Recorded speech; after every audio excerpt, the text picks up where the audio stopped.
My name is Rachel Donovan. I used to think that being the responsible one would finally earn me my family's respect. But at 39, I sat at my parents' house and learned my inheritance wasn't mine anymore. They had already planned to use it to pay off my brother Tyler's debts. No one asked. They just expected. That night, everything changed. What they didn't know was that Grandma Evelyn saw this coming, and she gave me the tools to fight back.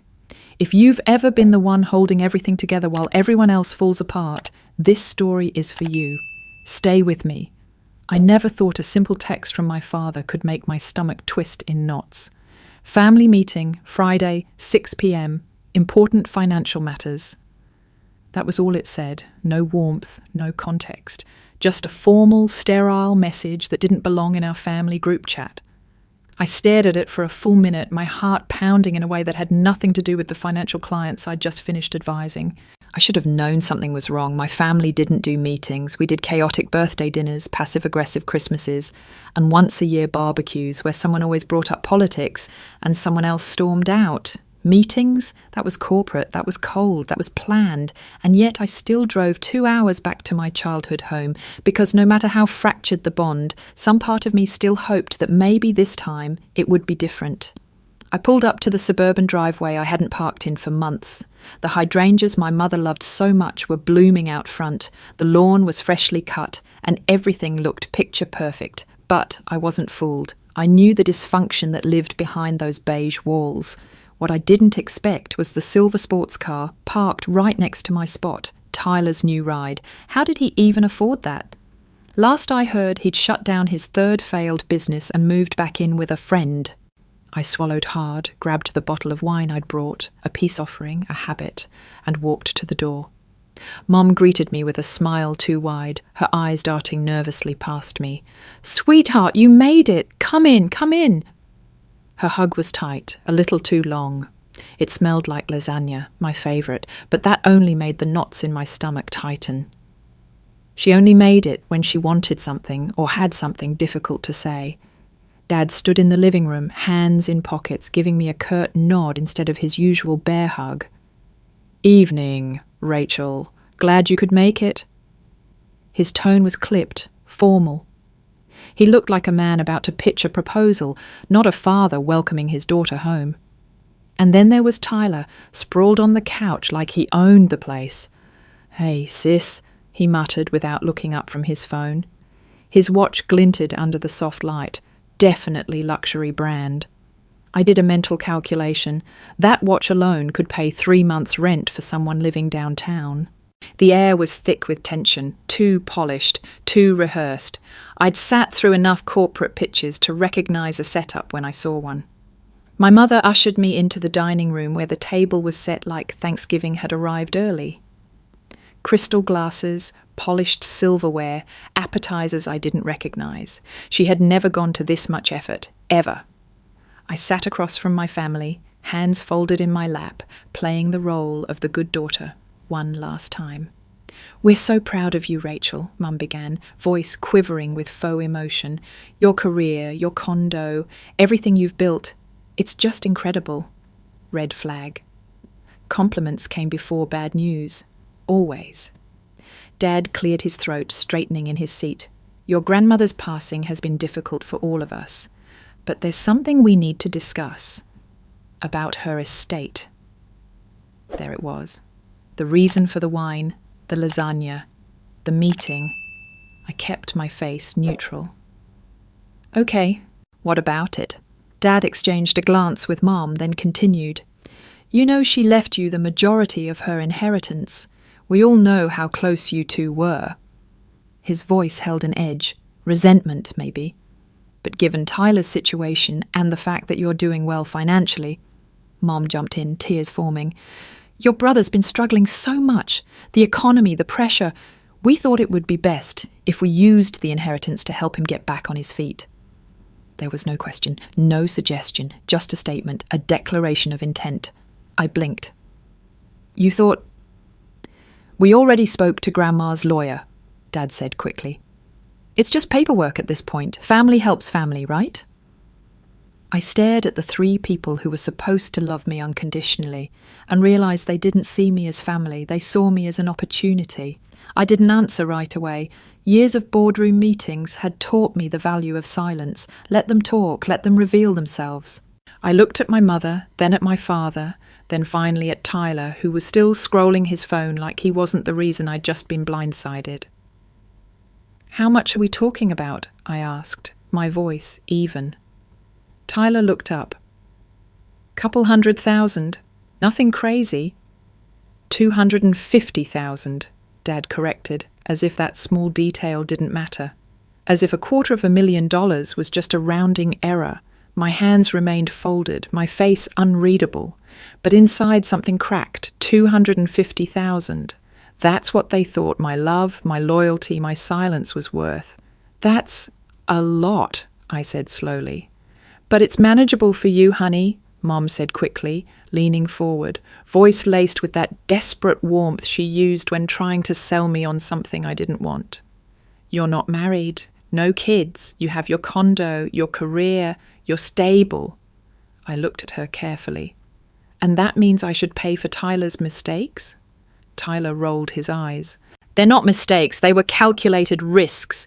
Any real entrepreneur takes them." I almost laughed. Real entrepreneurs didn't need their sisters' inheritances to bail them out. But I stayed quiet. For now. "We just want what's best for everyone," Dad added, hands clasped like he was making a public statement. "And this is the logical thing to do. Tyler gets a fresh start. You won't even miss the money." The audacity, the entitlement, the sheer arrogance of assuming they could just redirect my future because they decided it made sense. I leaned back in my chair, glancing toward the hallway. The home office was just past the kitchen. I knew my father. He'd have papers, files, evidence. But first, I needed to get through this dinner. Mum stood. "Let's eat. I made your favourite." Of course she did. We moved to the table. Tyler piled his plate like a starving man. I nibbled at my food, my appetite long gone. They talked about meaningless things, weather, neighbourhood gossip, the dog next door, but I wasn't listening. I was cataloguing every look, every pause, every nervous glance. When Mum reached to pour more wine and her hand trembled slightly, I noticed. When Dad kept checking his watch, I filed it away. When Tyler smirked at a message on his phone, I memorized it. After dinner, we moved back into the living room. The stack of papers I'd glimpsed earlier on the dining table had been moved. I made a mental note. Dad clapped his hands together. "Well, this has been productive. Rachel, we'll get those papers over to you next week. Just a few signatures and we'll be good to go." "Papers?" I repeated. He nodded. "From the lawyer, just formalities."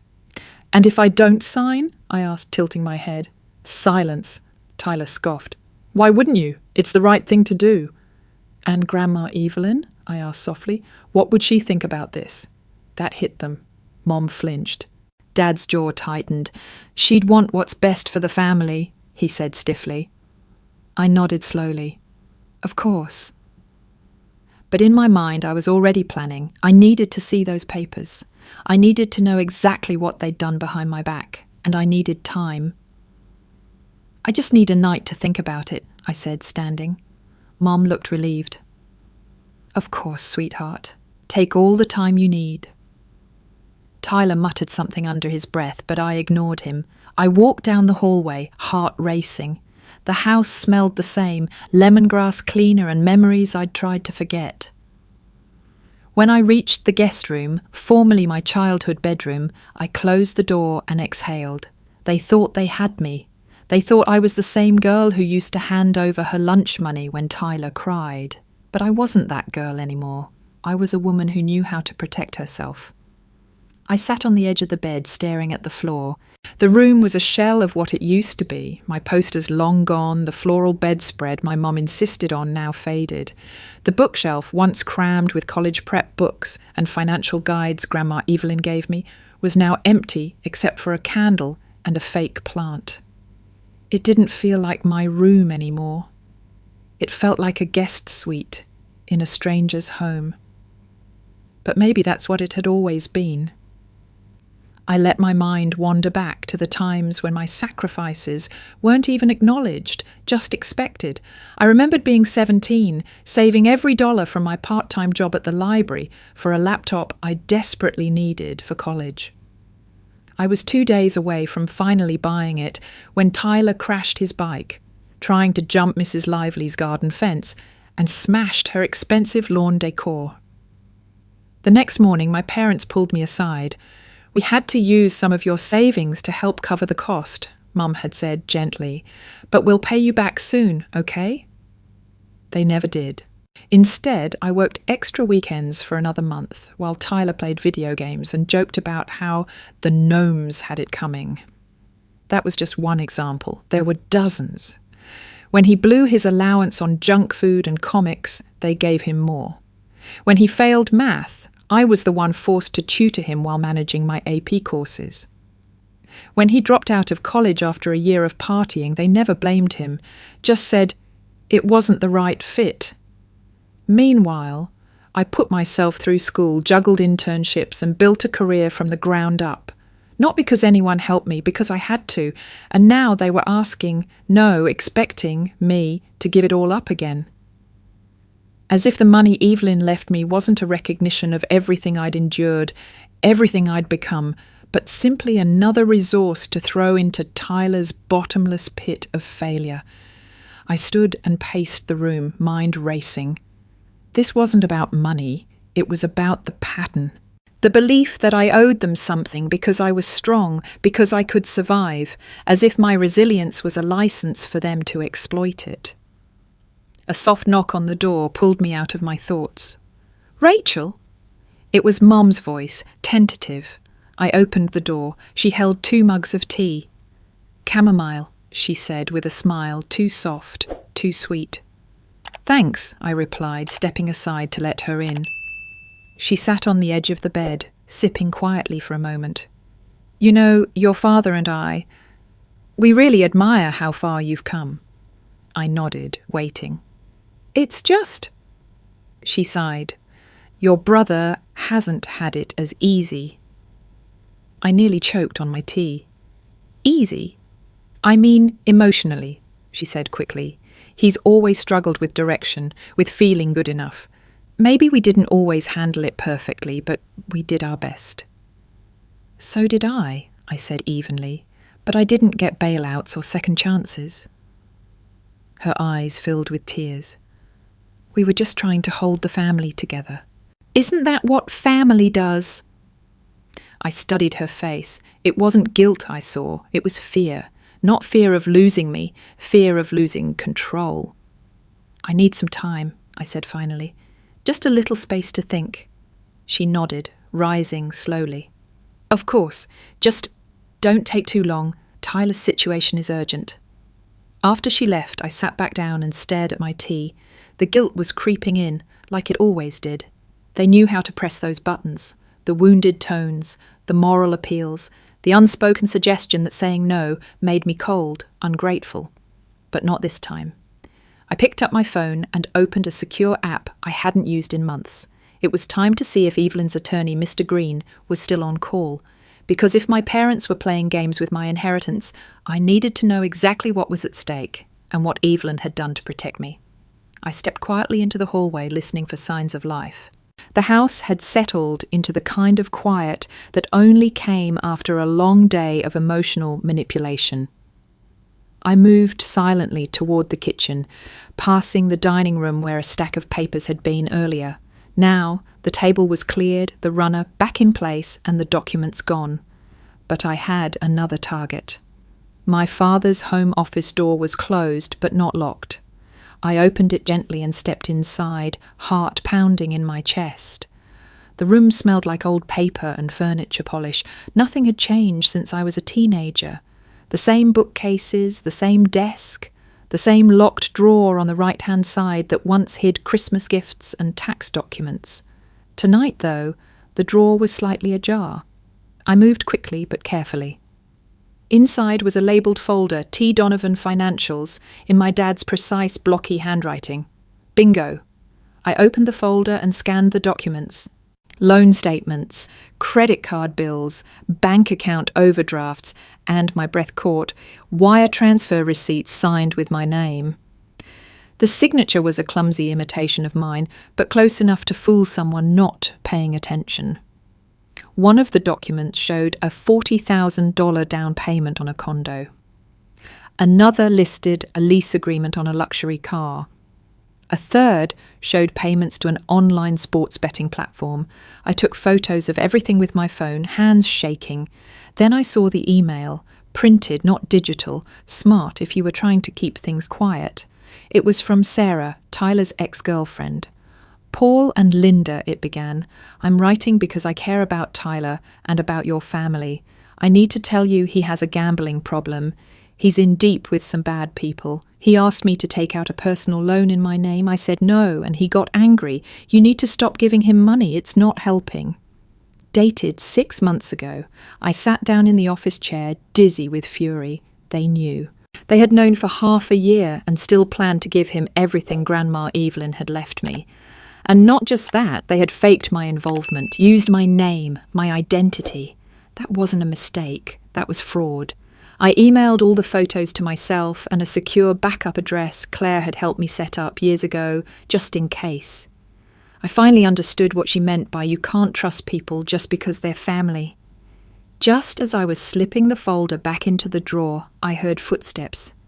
I froze, then calmly stood and moved to the bookshelf, pretending to study the spines. The door creaked open behind me. "Rachel?" My mum's voice, uncertain. I turned slowly. "Just reminiscing," I said, nodding toward a dusty photo of me in my graduation cap, sitting on the edge of the shelf. She smiled faintly. "Your father wants to finalize everything tomorrow. Are you okay?" I nodded. "Yeah, just processing." "Good," she said, eyes sweeping the room with faint suspicion. "Well, don't stay up too late. I won't." When she was gone, I waited a full minute before slipping out and back to my room. I locked the door behind me, my mind racing. The guilt I had felt earlier was gone, replaced by something sharper, cleaner, resolve. They thought I'd just hand it over. They thought I'd fold like I always did, but not this time. I picked up my phone and called Claire. It was late, but she answered on the second ring. "Lex," she said, using my college nickname. "Everything okay?" I took a deep breath. Not even close. But I have everything I need. And Claire, there's something I haven't told you. I paced the room as I laid it out, piece by piece. The fake signature, the email from Sarah, the gambling, the staged dinner, and finally, the trust, the document Grandma Evelyn and I had quietly set up 6 months before she died, just in case. Claire's voice was tight with emotion when I finished. "Holy hell, Rachel, you're sitting on a powder keg." I nodded, even though she couldn't see me. "I know. And tomorrow I'm going to light the fuse." The morning light filtered through the curtains, painting soft stripes on the floor as I sipped bitter coffee from the chipped, world's best dad mug. The irony made me want to laugh. My parents were already awake, bustling in the kitchen, pretending everything was normal. I wasn't in the mood for small talk. Today was about strategy. I scrolled through the photos I'd taken the night before, reviewing each one with the sharp eye of a professional. My training in finance helped me read between the lines, patterns of behaviour, hidden liabilities, signs of willful deception. This wasn't just negligence, it was calculated abuse. Claire had stayed on the phone with me until nearly 2 a.m., helping me identify the legal boundaries. She'd confirmed what I suspected. Tyler using my name on financial documents without permission was identity fraud. And if my parents knew and went along with it, that made them complicit. My mind kept returning to the trust. It was the one card I hadn't played yet. 6 months before Grandma Evelyn died, we sat side by side in her hospital room. Her voice was raspy but strong when she told me, "They'll come for it, Rachel, just like they always do, but this time you'll be ready." She had insisted on transferring everything, her investments, savings, real estate, into an irrevocable trust. Not in the will, not through probate, but fully under legal protection. Harold Green, her longtime attorney, had walked us through the process, assuring me that once it was done, no one, not even my parents, could undo it. I hadn't told anyone, not even Claire, until last night. I had kept that secret buried so deep, I almost forgot it was real. But now it was the key to everything. I opened my secure folder and reviewed the trust documents. Every major asset was already accounted for. The will, which my parents had placed so much faith in, was essentially a decoy, a legally empty shell. I tucked my phone into my bag and headed downstairs. The house was quiet. Tyler was still sleeping off whatever expensive liquor he'd consumed the night before. My parents were whispering in the kitchen, pausing the moment I walked in. "Good morning," I said, grabbing a piece of toast I didn't want. "Did you sleep okay?" Mum asked, too brightly. "Fine," I replied, chewing slowly. "I've been thinking a lot about what you said." Dad looked relieved. "That's good. We know this isn't easy." I tilted my head. "I'd just like to review everything before I sign anything." Dad frowned. "Rachel, just the documents," I said calmly. "If it's all above board, it shouldn't be a problem, right?" There was a long pause before he nodded. "Of course. I'll bring them out after breakfast." He didn't ask why I was suddenly so agreeable. That was their blind spot. They still saw me as the obliging daughter who would bend rather than break. After breakfast, Dad retrieved the papers and set them on the dining table. Legal jargon, highlighted spaces for signatures, and a detailed asset redirection plan that would supposedly streamline the inheritance process. I read it all carefully, but none of it mattered, because the assets they wanted to redirect, they weren't there. Still, I smiled and nodded like they expected. "Thanks, I'll take these and have my lawyer look them over." That rattled them. Mum reached for my hand. "Sweetheart, there's no need for lawyers. We're family." I met her eyes. "Exactly. Which is why I want to make sure everything's transparent." Tyler wandered in mid-morning, rubbing his eyes. "So we good? You signing today?" His casual tone made my stomach turn. "Soon," I said. "But before I do, can I ask something?" He shrugged. "Sure." "That sports car out front. Did you lease it or buy it outright?" The flicker of panic was brief, but I caught it. "Lease," he said quickly. "For business, image matters." "Of course," I replied smoothly. "And the condo?" His jaw tensed. "Also for business." "And the watch?" He looked at our parents, then back at me. "A gift." Interesting. So much financial weight and no accountability. Mum jumped in. "Rachel, this isn't an interrogation. Your brother is doing his best." I nodded, standing. "I'm sure he is. I just want to be sure I'm doing the right thing." And then I left the room with the papers in hand, knowing full well I'd never sign a single page. I retreated to the guest room, documents in hand, and locked the door behind me. Outside I could hear my parents murmuring, the low hum of a television and the occasional clink of dishes, a facade of domestic calm, but inside these four walls I was building a case. I laid the papers across the bed, reading every paragraph again, highlighted phrases like informal transfer, familial agreement, and shared benefit jumped out like red flags. The language was carefully chosen, not illegal perhaps, but loaded with loopholes that would give Tyler unrestricted access to what was never meant for him. The plan was simple: redirect the inheritance before probate finalised. What they hadn't anticipated was that Grandma Evelyn had never intended for any of it to go through probate in the first place. I opened my encrypted folder again and reread the trust documents. Evelyn had been meticulous. Every asset had been moved to the trust under my name, with Harold Green listed as co-trustee, property deeds, investment accounts, even the antique jewellery passed down for generations. Everything was already mine, legally and irrevocably, and my family didn't have a clue. They were playing poker with a handful of blanks, bluffing, with nothing to bet. I picked up my phone and called Mr. Green. It rang once before he answered. "Ms. Donovan," he said warmly. "I had a feeling I'd be hearing from you." "I need confirmation," I said without preamble. "Everything is still secure?" "Absolutely," he said. "The trust was executed 6 months ago. There's been no breach, and as far as the estate is concerned, the assets are no longer part of your grandmother's will. The document your family believes governs her estate is ceremonial. They've already prepared paperwork to redirect funds," I said. He chuckled. "Redirect what? There's nothing there to move." Relief bloomed in my chest, but it was tempered by something darker. Anger. They hadn't just tried to manipulate me, they'd tried to steal from me and from Evelyn's legacy. "I'll be heading back today," I said, "but I want everything documented. If they try anything—" "You'll be protected," he assured me. "I've dealt with families like this before. Just stay calm. Let them reveal themselves." I ended the call and stared at the ceiling, the fan spinning slowly overhead. All this time they thought I was vulnerable. Alone.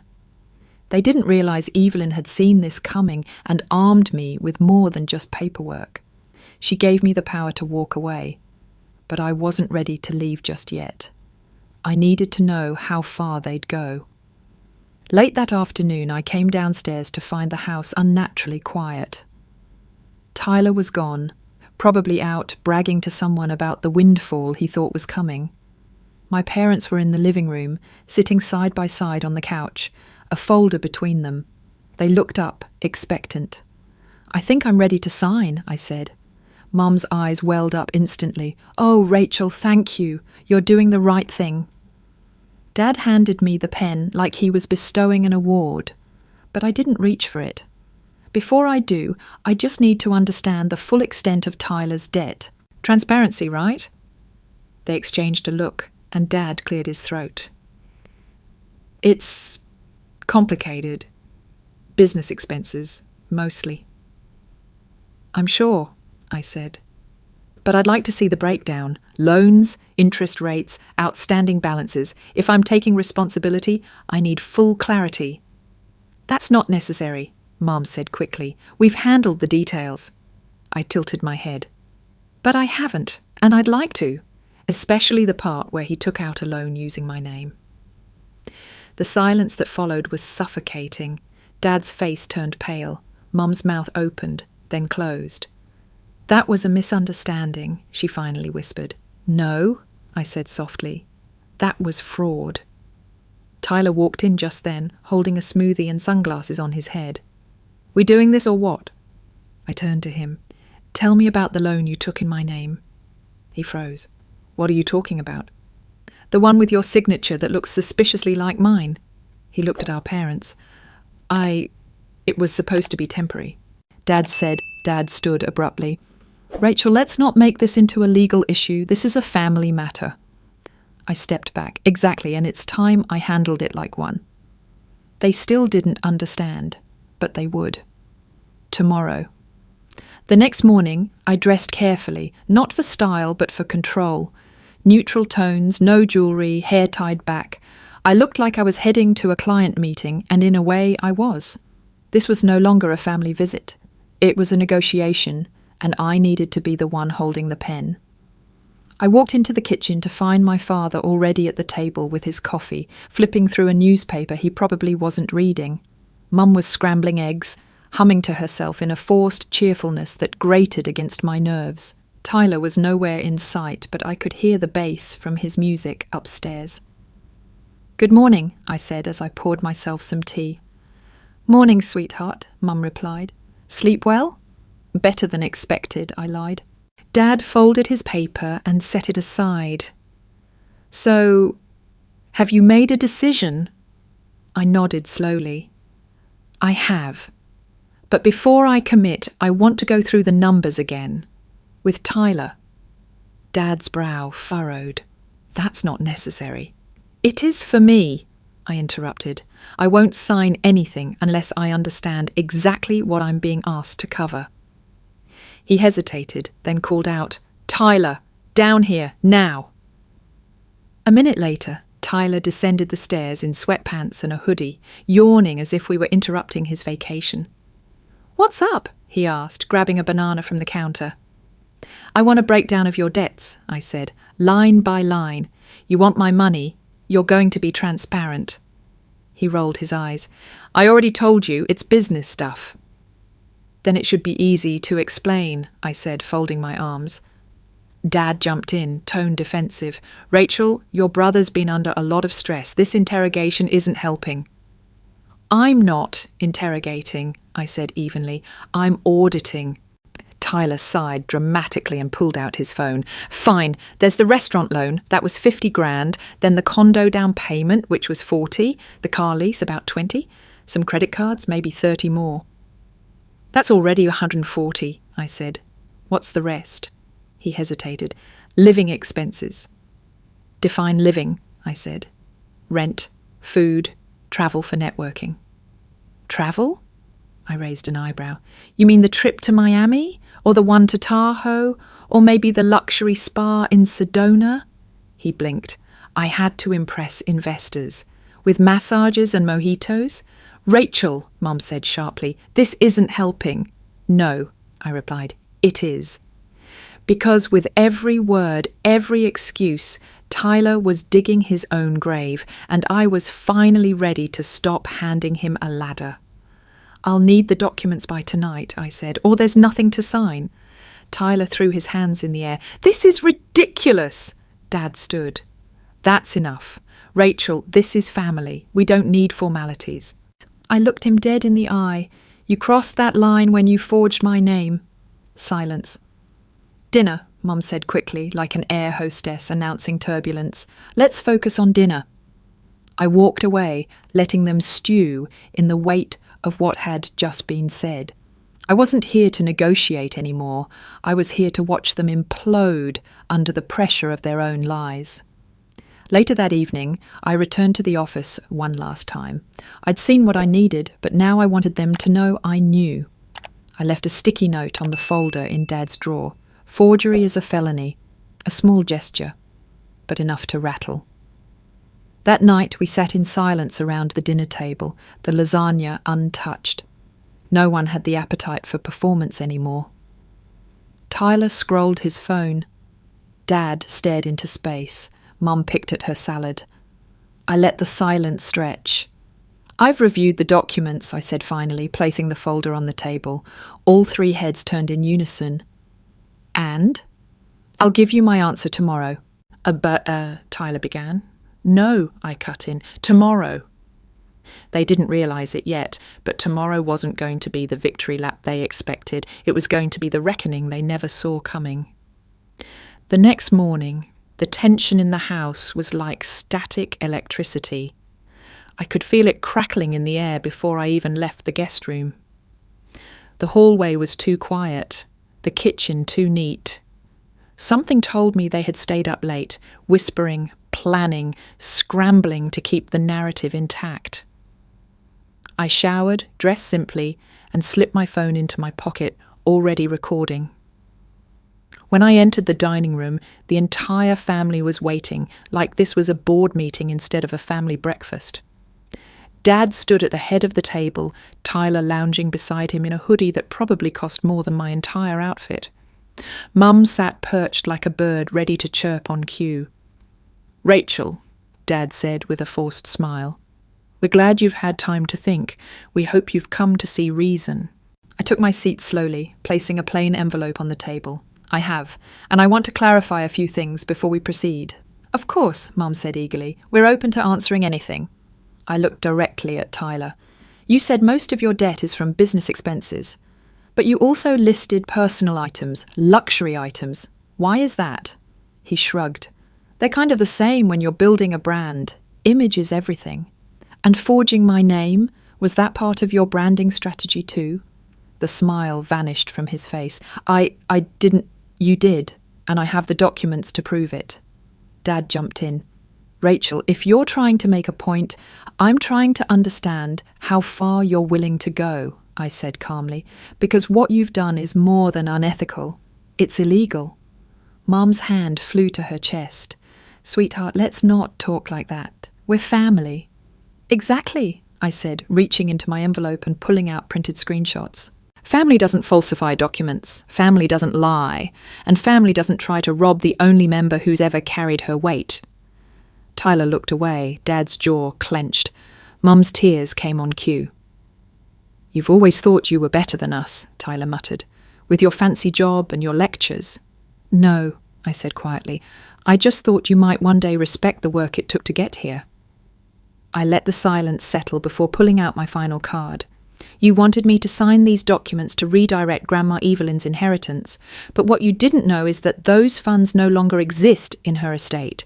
They're in a trust, a legally binding, irrevocable trust that was created before she passed, one that you can't touch. 3 pairs of eyes stared at me, stunned. What are you talking about, Dad asked. I'm saying the will you've been banking on. It's just ceremony. The trust holds all the assets, and I'm the sole beneficiary. That's impossible, Mum whispered. I have the paperwork, and you'll be hearing from our lawyer soon if you push this any further. You've been planning this, Tyler said, voice rising. You knew we'd need help, and you planned to shut us out. I planned to protect what Grandma Evelyn wanted, I said, standing, and she knew exactly what you would do. That's why she trusted me. You think this makes you better than us? Dad snapped. You've destroyed this family. No, I said, my voice steady. You did that the moment you decided I was just a bank account in heels. I turned and walked toward the front door, every step lighter than the last. I could hear Mom crying, Tyler cursing, Dad yelling something about betrayal, but none of it touched me. Outside, the air was crisp, freeing. I got into my car, shut the door, and sat in silence for a long moment. Then I pulled out my phone, stopped the recording, and hit upload. It was all there. Every word, every lie, every manipulation, just in case. I wasn't just walking away, I was shutting the door behind me. The drive back to the city was silent except for the occasional buzz of notifications on my phone. I ignored them. The house in the rearview mirror shrank quickly, but the weight it left behind clung to me like smoke from a fire. I should have felt triumphant. Instead, I felt hollow. I had done what Grandma Evelyn asked. I had protected her legacy, guarded what was rightfully mine, and finally stood up to a family that had always demanded more than it gave. But why did it still feel like loss? I pulled into my condo garage just after noon. As the elevator carried me upward, my mind replayed the confrontation on loop, the rage in my father's eyes, the stunned silence from my mother, the petty venom dripping from Tyler's voice. They hadn't denied the forgery. They hadn't apologized. They had only tried to shame me for not being complicit. Once inside my apartment, I set the envelope of evidence on the kitchen counter. I didn't have to use it, not yet, but it existed, and that alone gave me power. I poured a glass of water and sat on the couch, checking my messages. Claire had texted 5 times. Claire. How did it go? Claire. Call me the second you're back. Claire. I swear, if they made you cry again. Claire. You good? Claire. I'm coming over. I smiled for the first time all day and typed back, me. I'm safe and I'm free. Claire. I'll bring wine. An hour later, she was at my door with 2 bottles of Pinot Noir, a box of takeout, and a look of cautious optimism. I brought carbs, she said, holding up the bag. And judgment, lots of judgment, but only if you ask for it. I stepped aside and let her in. We sat cross-legged on the floor, noodles and wine spread out between us like a celebration, and a wake rolled into one. Tell me everything, she said. So I did. The planning, the confrontation, the moment I dropped the truth about the trust, the silence, the chaos, the walkout. She didn't interrupt, not once. When I finally finished, she exhaled slowly. Rachel, she said softly, do you realize what you just did? I looked at her, unsure what she meant. You broke the cycle. You didn't just say no, you said, never again. That's rare. Most people keep hoping their family will change. You saw them clearly, and you walked away. That's power. It hit me then, the gravity of it. For years, I'd thought love meant endurance, that if I kept proving my worth, my family would stop treating me like a fallback plan. But love without respect isn't love. It's exploitation. Claire raised her glass. To Evelyn. To Evelyn, I echoed, clinking mine against hers. The rest of the night was light. Laughter came easier than I expected. And when Claire finally left, promising to check in tomorrow, I sat alone on the balcony and watched the city lights flicker. For the first time in a long while, I felt safe. Not because of locked doors or legal protection, but because I had stopped waiting for them to choose me. I had chosen myself. Inside, my phone buzzed again. A new message from an unknown number. You're going to regret this. You think this is over, but we're not done. I stared at the screen, heart steady, no name. But I knew exactly who it was, and I wasn't afraid. I stared at the message for a long time, my thumb hovering over the screen. There was no name, no context, just the harsh, empty threat. You're going to regret this. You think this is over, but we're not done. The words weren't new. They weren't even particularly original. It was a tactic I had heard before. The voice of manipulation, disguised as desperation, the same line of thinking they had used on me for years, control through fear, through guilt. But this time, it felt different. I wasn't trapped by the promise of things changing. I wasn't afraid anymore. I leaned back in my chair and deleted the message. For years, I had been convinced that somehow my parents' love would be earned, that my sacrifices and patience would bring us closer together, but the truth was staring me in the face. Their love, their support, had always been conditional. They loved the version of me that obeyed, the one that could be relied on, the one they could count on to pick up the pieces when their mistakes shattered the world. But that wasn't real love. Not the kind Grandma Evelyn had shown me, not the kind I needed. I had known what I was doing when I walked away. The hurt had already been planted in my heart long before the confrontation. It wasn't the first time my family had let me down, and it wouldn't be the last. But now, for the first time in my life, I wasn't trying to fix it. I wasn't trying to be the peacekeeper. I was holding the line. I stood up, pacing around the apartment, letting the silence seep in. The loneliness was sharp, but it wasn't unfamiliar. It wasn't new. For years, I'd been alone in the same house with my family, surrounded by people who didn't see me as I was. I was the scapegoat, the helper, the one who gave and gave, only to be met with betrayal each time. But I was done. By the time Claire arrived the next evening, I had already made a plan. I had reached out to Harold Green, asking him to ensure that everything in the trust remained airtight. I had contacted a lawyer of my own, someone I trusted with my future, to handle any further actions from my parents. I wasn't going to wait for them to come crawling back. I wasn't going to wait for their apologies or their fake remorse. "Hey, stranger," Claire said, walking through the door with a bottle of wine and 2 bags of takeout. "You good?" I looked at her, feeling something inside of me shift. "I am, and I'm finally going to be honest with you." She set the bags down, sensing the weight in my voice. "What's going on?" "I've been thinking," I began, feeling the truth settle in my chest, "about what you said last night, about breaking the cycle, and I think I've been afraid for a long time, afraid of losing them, afraid of losing the idea of family." Claire sat down, pouring wine into our glasses. "But you're not afraid anymore." "No," I said. "And it's not about breaking them.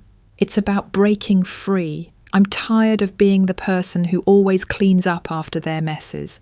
I'm done apologizing for what they've done to me, for being their fallback plan, and I'm done waiting for them to change."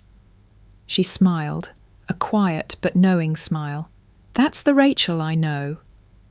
"I've started making the calls," I continued. I'm going to make sure they understand that this isn't just about money. This is about control, and they can't have it anymore." "Good," Claire said, her voice low and reassuring. "You deserve that freedom." "I thought I had to be the responsible one," I whispered. "The one who fixes everything. But I'm done. I'm done fixing them." Claire lifted her glass. "To freedom." "To freedom," I echoed, clinking my glass against hers. It was the first time in a long while that I truly felt like I was moving forward, not just surviving. It wasn't about cutting them off, but about cutting myself loose. There was power in the decision to walk away, even if it meant letting go of the family I thought I would always have to fight for. In that moment, I realized that my real family was the one I built for myself, people who supported me, who believed in my strength, who didn't try to break me down. The days passed slowly after that, but each one felt like a small victory. Every time I looked at the trust documents, every time I thought about the upcoming confrontation, I felt a surge of strength. I wasn't waiting anymore. I wasn't the passive daughter. I was the woman who had learned to protect herself, and I was done giving anyone else the power to dictate my worth. When I saw a missed call from Dad late one evening, I let it ring through to voicemail. The message that followed was everything I had expected. A plea, a desperate request for me to consider the family and not let this tear us apart. I deleted it before the last word even registered. Then I moved forward. Days passed slowly, and the house that once held memories of family dinners and heated arguments now felt like a distant, forgotten place. I didn't expect my decision to come without a price. I had known that estrangement was inevitable, that breaking free from my family's manipulation would carve a permanent divide. But I wasn't prepared for the emotional toll it would take. The silence in my apartment, the absence of the familiar chaos, became deafening at times. The calls came less frequently, though there was always the occasional text, sometimes from Dad, sometimes from Mum, and always from Tyler. Their messages were predictable, a string of complaints wrapped in apologies, pleas for help disguised as concern or family love. One message from Dad stood out. "This is tearing us apart, Rachel. You're our daughter. Don't you care about the family?" I didn't reply. But even though I didn't pick up the phone or engage with their guilt trips, the weight of their words lingered. It was one thing to make a clean break. It was another thing entirely to be haunted by their voices, the constant reminder of how I had failed them. Or at least, that's what they wanted me to believe. Claire checked in regularly, and though she was the one person who understood, there was no hiding the strain. She could see it in my eyes, feel it in the air when she entered my apartment. My usual bravado, my sense of independence was slipping. The emotional toll of what I had done to my family and in turn to myself was starting to show. "Rachel, how are you holding up?" she asked one evening, sitting across from me as we shared a bottle of wine. "I don't know," I replied, staring into the glass, the deep red swirling around as if it could distract me from the quiet ache in my chest. "It feels like I'm finally standing on my own 2 feet, but the ground is shaking beneath me." She reached out, gently placing her hand over mine. "I get it. You're in free fall right now, but that's not a bad thing. You're not stuck in their world anymore." I looked at her, my heart heavy with a truth I hadn't fully accepted. "But I still miss them, Claire. I miss the idea of family, the comfort, the familiarity, the illusion of love." "It's natural," she said softly. "But you've realized something they didn't want you to see. The love you thought you had for them, the love they made you believe you owed them, that wasn't love, it was control." "I know," I whispered, "but it doesn't stop the hurt." She squeezed my hand. "That's why it's so important, Rachel, to remember that you don't have to carry their burdens. They wanted you to be the one to fix it all, to sacrifice everything for them, but you didn't. You walked away, and that's the bravest thing you've ever done." I nodded, though the words didn't fully land. The silence that came after her words wasn't the usual comfortable silence between close friends. It was filled with something heavier, something like grief. That evening I went to bed with a restless mind. I had done the right thing. I knew that deep down, but it didn't feel right yet. The emotional distance I had created was a sharp contrast to the closeness I had once felt. It was almost like being an outsider in my own life.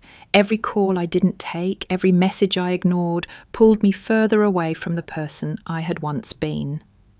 The next day I had a breakthrough. I was looking through old photos of Grandma Evelyn, something I'd been avoiding for a while. I hadn't realised just how much of her wisdom had shaped me until I saw her face again. There she was, strong and resolute, always teaching me how to set boundaries, how to stand firm in my own power. Her legacy wasn't just the inheritance, it was the lessons she imparted when I was a child, when she quietly taught me to believe in myself even when no one else did. I finally picked up the phone and dialed Harold Green's number. I had to follow through with what I had started, the estate, the trust, everything. I couldn't let it all fall apart now. "Harold," I said when he answered, "I need to finalise everything. Can you arrange a meeting for next week?" "Of course, Rachel," he said, his voice steady. "I'll get everything ready for you." I set the phone down, a sense of relief washing over me. This was my closure. This was me taking control. Later that week, I met with Harold in his office. The paperwork was in order, and everything was confirmed. The trust was fully secure. There was nothing my family could do now. I didn't need to worry anymore. But it wasn't the relief I thought it would be. The weight of the decision still lingered, and the emotional cost of severing ties with the only family I'd ever known was still fresh in my mind. When I got back home, I sat quietly for a while, letting the realization sink in. I wasn't just walking away from the financial burden they had tried to place on me. I was walking away from the need to fix them. I didn't have to keep trying to make a broken family whole. This was it. The cost of freedom wasn't just emotional, it was the price I paid for my own peace. But in the end, it was worth every penny. The next few weeks were a blur. Time moved slowly, but each passing day felt like a small step away from the life I had once known. It was as if I was slowly but surely letting go of everything I had been taught to believe about family, loyalty, and love. The realization hit me hard. I had spent my entire life tethered to expectations that didn't belong to me. Expectations that came with a price tag I was no longer willing to pay. But with the release came a new kind of loneliness, one I hadn't expected. The phone calls stopped, but the void didn't fill with relief. It filled with silence. Silence that felt both freeing and suffocating. There were moments when I would be walking down the street or sitting at a cafe, and I would see a family, laughing together or sharing a meal. A pang of longing would cut through me. Would I ever have that again? The simple joy of being connected, of being seen and understood without manipulation or strings attached. I couldn't answer that yet. What I could answer was how I would move forward from here. A week after finalising everything with Harold Green, I made the first move I hadn't dared to make in years. I reached out to my cousin Elaine. She had been the closest thing to an ally I had in the family, but like everyone else, we had grown distant over the years. I had watched her fall into the same trap, sacrificing herself for people who didn't deserve her. We had shared so many silent, knowing glances at family gatherings. It was time to break that silence. The text was simple. "Elaine, it's Rachel. I need to talk." Her response was swift, almost as if she had been waiting for this. "I've been thinking about you. Let's meet up." We arranged to meet at a small cafe downtown, the kind of place where you could sit for hours without feeling rushed. When I walked in, she was already there, waiting with a cup of coffee in front of her. She had changed in the months since I'd last seen her. Darker circles under her eyes, a new weariness that seemed to match my own. But her smile was the same, warm, genuine. "Hey," she said softly as I sat down. "Hey," I replied, my voice quieter than I intended. "I've missed you." "I've missed you too," she said, her eyes scanning mine, searching for the person she remembered. "How are you really doing?" The question hit harder than I expected. I took a deep breath before speaking. I don't know, I admitted. I thought I'd feel better, but there's still this weight. It's like I've done what I needed to do, but it doesn't feel like a victory. It feels like a loss. Elaine nodded, understanding. I get that. When you've been told your whole life that you're responsible for holding everything together, stepping away feels like tearing apart your identity. I met her eyes. That's exactly how it feels. She leaned forward, her voice low. Rachel, I don't know what happened between you and your parents, but I'm sorry. I wish I could have been there for you sooner. I should have said something, done something. You couldn't have, I said softly. They don't listen to anyone but themselves. Elaine took a sip of her coffee, her hands shaking slightly as she set it down. I know. I've spent years watching the same thing happen to me, to you. I was afraid to speak up because I didn't want to lose them too. We're both lost, I said with a bitter laugh, but at least we're not still pretending. She smiled faintly. You're right. I've been in a toxic cycle for years. I've helped them, supported them, and yet they never once asked how I was doing. Not really. Same here, I agreed. But I don't know how to fix it, Elaine. I don't know how to make it right. You don't have to, she said gently. Not anymore. You've done the hardest part. You've stopped enabling their behaviour. Now, you get to choose. You get to decide what's best for you. The words hung in the air between us, heavy with meaning. I've been thinking about starting something, I said after a long pause. A foundation. Something to help people understand boundaries. Financial, emotional, all of it. I want to give people the tools to break the cycles we've been in. Elaine's eyes widened. Rachel, that's amazing. You've always had the heart for it. You've always wanted to help people. Now you're doing it for yourself too. I nodded, feeling the weight of her words sink in. I don't know if I'll be able to get it off the ground, but it feels like the only thing that can make this all feel worth it. All the pain, the struggle, the years of feeling invisible. Maybe if I can help even one person avoid what we've gone through, it will make it all mean something. Elaine reached across the table, her hand brushing mine. You don't have to do it alone, Rachel. I'm here. In that moment, I realised that maybe the greatest thing I had gained from all of this wasn't just financial security or freedom from my family's expectations. It was the knowledge that I wasn't truly alone, that the people who mattered, the people who really saw me, had been waiting for me to realise my own worth all along. And maybe, just maybe, I could finally start to heal. Weeks after the confrontation, life started to settle into a new routine. I had continued working on my foundation, contacting mentors, and drafting the materials I needed to launch the financial literacy programs. The plan was to focus on teaching boundaries, financial independence, and the importance of emotional resilience. Lessons I had to learn the hard way, lessons I wished my family had taught me instead of using me as a financial crutch. But even with everything moving forward, there was always the nagging thought at the back of my mind, my family. They had left me alone, yes, but not in the way I had expected. Instead of respecting my wishes, instead of letting me go and focusing on their own lives, they found ways to make their presence felt, just enough to remind me that I wasn't truly free. It started with the occasional email from Dad.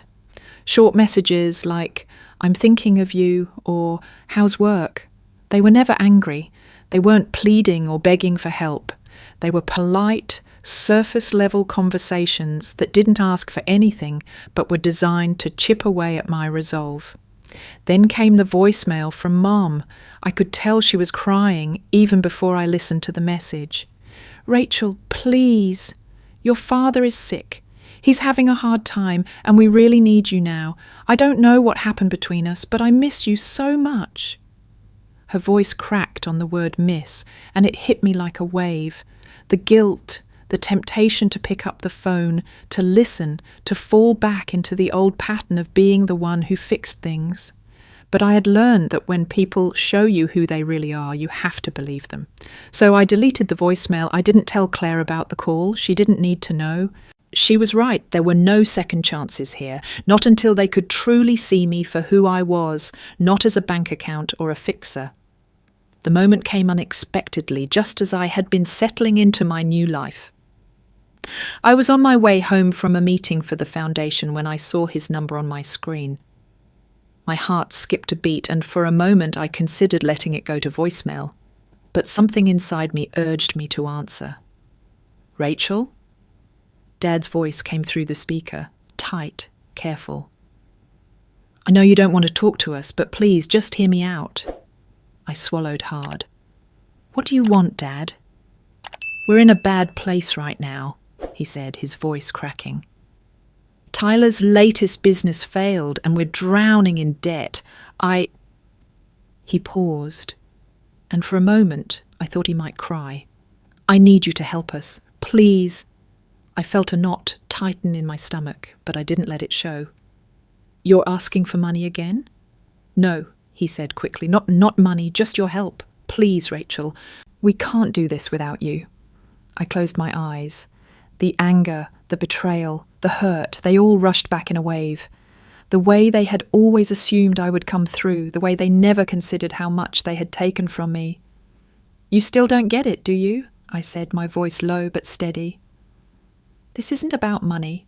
This is about you and Mum always believing you could ask for everything, take everything, and I'd just hand it over. You never cared how it made me feel. You didn't care about the years I spent sacrificing my own happiness for you." Dad was silent for a long time. "We were wrong," he finally said, and his voice was so small, so quiet. "I'm sorry. We never meant to hurt you, Rachel. We were just trying to survive. We didn't realize what we were doing." I could feel the weight of his words, but even as he spoke, I knew that this wasn't a genuine apology. This wasn't the kind of change I had hoped for. This was the kind of apology that came from guilt, not growth. "You don't get to decide when I come back into your lives, Dad," I said, my voice firmer now. "You've pushed me away for years, used me, manipulated me, and now you want me to just swoop in and fix everything because you're in trouble?" He was quiet for a moment, and when he spoke again, it was barely above a whisper. "I never realized how much we took from you, how much you were always carrying for us. I just thought you were strong enough to handle it." I felt something inside me shift. The old Rachel would have crumbled at those words. She would have rushed in to comfort him, to forgive, to make everything right. But this new version of myself, the one who had fought to get here, the one who had finally learnt to walk away, wasn't going to fall for it. "Dad," I said quietly, "I can't do this anymore. I'm not going to help you. Not like this. Not until you understand what you've done. I can't keep living my life in your shadow. I'm sorry, but I'm done." There was a long pause. When he spoke again, it was with finality. "I understand. I'm sorry." And that was it. The last conversation. The moment I had been dreading. But when I hung up the phone, I didn't feel sorrow. I felt relief. The final test wasn't just about standing up for myself. It was about realizing that even if I lost everything, even if I never spoke to them again, I would be okay. Because I had learned to let go of the weight they had placed on me. I had learned to choose myself. As I sat back in my chair, the world outside my window still turning, I realized that the hardest part was over. I had taken the last step, and I had finally walked away. The pain was still there, but it wasn't mine to carry anymore. The days that followed felt like walking on a tightrope, careful, measured, with every step a reminder of what I had left behind. But each day also brought a small victory. I wasn't just surviving anymore, I was thriving. Slowly, I found myself in a place where the silence of my decision began to feel like peace. The nagging, ever-present guilt that had lived in my bones for so long started to fade. I threw myself into my foundation, working tirelessly on the programs I had started. Each new workshop, each new partnership I built felt like a fresh start, A new chapter that wasn't defined by my family's expectations, but there were still moments when the shadows crept back in. The text messages, the occasional missed call from Dad or Tyler, the memories of times when they had needed me. They would never stop trying to pull me back. And that's when I realized the final test wasn't just about cutting ties with them. It was about rebuilding my life without them, without the weight of their demands and their manipulation. The hardest part was letting go of the version of myself that I had spent so long trying to please them for. One afternoon I was sitting at my desk when my phone buzzed. A new message from an unknown number. For a moment I hesitated, but curiosity won out and I opened the text. "We need to talk. This isn't over." It wasn't from any of my family members, but I knew exactly who it was. The legal battle wasn't over, not yet. They were reaching out again, trying to undermine the trust Evelyn had set up and taking back what they thought was theirs. I sighed and closed my eyes for a moment, the anger that bubbled up feeling oddly familiar. It was their last-ditch effort to get to me. But it wasn't going to work this time. Not anymore. I picked up the phone and dialed Claire's number. "Hey, it's me," I said when she answered. "It's happening again." "You knew it was coming," she replied with that calm tone of hers that always grounded me. "They won't let go easily, but this is where we separate ourselves. You've come too far to go back." "I know," I said, my voice quieter. "It's just, they don't stop, they don't see it. They'll never understand that it's over." "That's their problem, not yours," Claire reminded me gently. "You've done everything you could. Now it's about protecting yourself. It's time to be ready." Her words hit me in a place I hadn't been prepared for. It wasn't about being ready for a confrontation. It was about being ready to fully release them. I hadn't just been standing my ground. I had been holding on to the idea of them, the hope that one day they would change. That was the real trap I had been stuck in all along. I was finally seeing it clearly. This wasn't just about what they wanted or what they tried to take from me. It was about what I had allowed them to take, what I had allowed myself to give. And now I was taking it back. That night I stayed up late, staring at the legal documents, the emails, and the messages I had carefully curated. The evidence was there. I had done the hard work, and I had the proof that would protect me if they tried to move forward with their threats. But there was one thing that hadn't yet been dealt with, the emotional cost of walking away. I sat back, taking a deep breath, and closed my eyes. The fear that had once paralyzed me was finally slipping away. I wasn't scared anymore. Not of them, not of the consequences, not of the future. The truth was, I had already won. I had already chosen my own peace, and no amount of manipulation or guilt would change that. The phone buzzed again, but I didn't reach for it this time. I knew what I needed to do. The next morning I went into my office and called the lawyer. I told them to file the necessary paperwork to finalise the trust, as we had discussed. I wasn't waiting for their approval. I wasn't waiting for anything anymore. Later that week, I received a letter from my father's lawyer. They were contesting the trust. I read it through once, twice, and then I laughed. They had nothing. The language was desperate, trying to poke holes in something that was unbreakable. I took the letter, folded it up, and tossed it in the trash. It was done. I spent the next few days finalising the next phase of my foundation, planning for the future I had chosen, and taking small but steady steps toward the life I was building. I had learnt to say no. I had learnt to choose my own path, no matter how lonely it felt at times. But the truth was, it wasn't loneliness that I was feeling, it was freedom. When I looked in the mirror now, I didn't see the woman who had bent under the weight of her family's expectations. I saw someone who had fought for herself, who had learned that real strength came from within, not from constantly giving to others until there was nothing left. And as for my family, they would have to face the consequences of their actions on their own. I had already given them everything I had. The rest was theirs to own. I had passed the final test, and in the end, that was all that mattered.